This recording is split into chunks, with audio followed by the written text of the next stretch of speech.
does happen. Well, we're not going to see what most people are expecting. That's for sure. I can guarantee that, because most people looking at the weights and saying, oh, they're too far apart. Canelo's too big. No, we're not going to see what y'all think we're going to see. We're going to see a... Canelo, what did you think about the shove, that moment that happened on stage? Now, I'm turning it on right now. Right? Yeah. Did it make you want to go harder for the 13? I don't know, but made me feel more excited. I love it. I'm gonna train so far. Roy Jones Jr. recently trained with Terence Crawford and believes Canelo Alvarez is in trouble. He didn't say this lightly. Roy watched Crawford closely, his sparring, movement, power, and timing, and was very impressed. Even though Crawford has gained weight, he's still fast and powerful. Roy said Crawford already looks elite, but is still improving. That makes him very dangerous. Roy has seen a lot in boxing, but what he saw in Crawford was something special. He's confident that Canelo won't be able to handle him. Roy knows what it takes to move up weight classes and make history. On the streets, you and Canelo, what would it look like? Come on, man. I know what I do. I ain't got to talk about it. On the streets, I'm me against anybody. I ain't never going to say another man going to whoop me. So, you know what I mean? That's your answer right there. I guess Guadalajara, you think it'd be a little different on the streets if Terence came to town? I think every city, every place is different, no? It's different. But we're not talking about the streets. We're talking about boxing. Roy Jones's opinion adds more excitement and pressure to a fight that's already seen as one of the biggest of the decade. Crawford isn't backing down. He's stepping into the spotlight with full force. This became even clearer when Canelo asked for a smaller ring for the fight, hoping to reduce Crawford's movement. It shows Canelo expects Crawford to use footwork and angles instead of standing still and trading punches, but Crawford didn't avoid the topic. He hit back hard. Always, to be honest with you, like when I talk to Bud, I kind of he convinces me that he's going to win the fight because he's such a believer in his own ability and he's very convinced. And then you see the presser yesterday, and I thought Canelo looked really well. Do you know what I mean? Obviously, he's a big lump, so I was always Canelo, then I sort of leant towards Bud, but now I'm back with Canelo, so we'll see. In a recent press conference, Crawford joked, "The only running I'll do is upside his head, and he's got a big head." It was a funny but confident response. Instead of rejecting the smaller ring idea, Crawford accepted it and made his message clear. He said, "I'm hunting him. Wherever he is, I'm coming to get him on September 13th. The era that surpassed us. You know, the Floyd, the Pacquiao, the De La Hoya. We both came up in that era, and he was right there with those fighters, and he got the chance to fight the Miguel Cottos, the Floyd Mayweathers, and the Kovalevs and Triple G's, and I wasn't able to get those mega fights. So this is my mega fight. This is my moment, and that's the reason why I want to fight an all-time great like Canelo." These aren't just empty words. Crawford has never lost. He has 41 wins with 31 knockouts, is a 4-weight world champion, and recently won another title at super welterweight by beating Israel Madrimov. Now he's moving up again to challenge the undisputed champion. Meanwhile, Canelo is coming off one of his least exciting wins, a boring decision against William Skull. I'm going with Terence Crawford.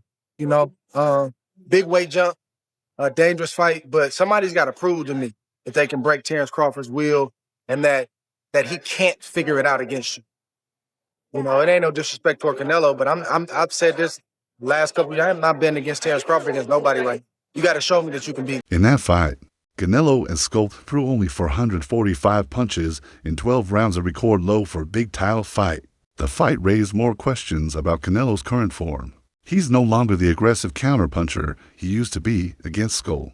Canelo looked slow, cautious, and seemed more focused on surviving than dominating. Terence Crawford, does he have an opportunity to beat Canelo? I think if anybody has a chance to beat Canelo, I think it's Terence Crawford. His IQ is on another level. He's a great fighter and he's strong. It's just that it's a lot of weight. I wouldn't be surprised if Terence Crawford wins. Wouldn't be surprised if he loses either. Terence Crawford, when he went up against the best opposition, like Errol Spence, he showed what level he's on, what type of dog he is. So I don't know. You really have to let these fights play out to see what happens. He might get hurt. That might activate him to come back strong. Could you still make 68? I don't want to make 68. No, I know you don't. Terence wins 68. Yeah, if that's, yeah, I can make 160. That kind of Canelo won't do well against Crawford. who thrives when his opponents are slow or stand still. Crawford's style is smart, precise, and deadly when triggered. If Canelo is even a little bit slow or throws fewer punches, Crawford will take full advantage. But now, this fight is about more than just styles. The hype grew even more after their press event in New York. Crawford approached Canelo on stage, and Canelo shoved him. Their teams got involved, and security had to separate them. This wasn't fake drama, it was real, heated, and personal. Cool. Well, Is there a champions? I'm going to fight another elite There is fighter a in champions, September. good fighters, but elite fighters is different. So- Wait. So I'm going to fight an elite fighter in September. Yeah. Okay. Then we we gonna see. want to find out. Then we're We going want to to find out.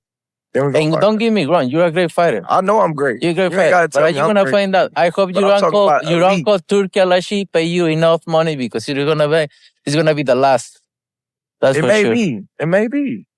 Maybe. I hope he pay you enough. But you know, after fighters fight me, they never the same. So I just hope your career continue. If you look at my career, never. Both fighters have won titles in for weight divisions.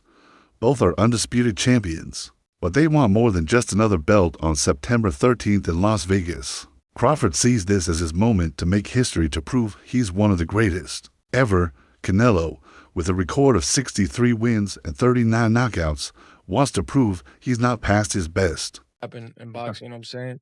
And Terence Crawford is a legend. He's great. He's a great fighter. The only thing I see that I favor Canelo is that is his weight. Yeah. And that he's more bigger. You know what I'm saying? That's the only thing. But as far as skill set wise, IQ, I feel like Crawford can match anybody and probably do way better. You know what I'm saying? But Crawford is a legend, bro. Yeah. And like I said, you can't count him out. You know what I'm saying? Boxing legend Bernard Hopkins, who worked with Canelo during the Golden Boy era, first thought Crawford was making a big mistake. He said, "That's why we have weight classes." Hopkins even questioned if it was physically safe for Crawford to fight Canelo. The others say, like, no, that's 2 more weight classes. Like, once he gets touched by Canelo, it's going to be different. I am concerned about him absorbing a Canelo punch, especially through the course of 12 rounds. We do know this about Canelo. He's going to slow down, so I think if anything, Canelo would try to start fast and bang on him and break him down before he gets later. And he still got that kind of steam. But, there's so many components that make a champion. There's so many components that make a great, a legend. It's just so much. But later, Hopkins completely changed his mind. In a recent interview, he said Crawford has a very good chance and 85% chance to win. That's not cautious, it's almost a sure thing. Hopkins said Crawford isn't just trying to prove something, he's here to show that Canelo's time is over. Coming from someone as experienced and analytical as Hopkins, that says a lot. If Crawford controls the pace early, Hopkins believes that could be enough to beat Canelo, who's used to setting the tempo. He hopes you don't run. And Turki has a knockout bonus in this fight. And there seems to be something out there like the way for you to win this fight is to move. Is that true? Listen. Turki, you need to put a small ring. A small ring. That's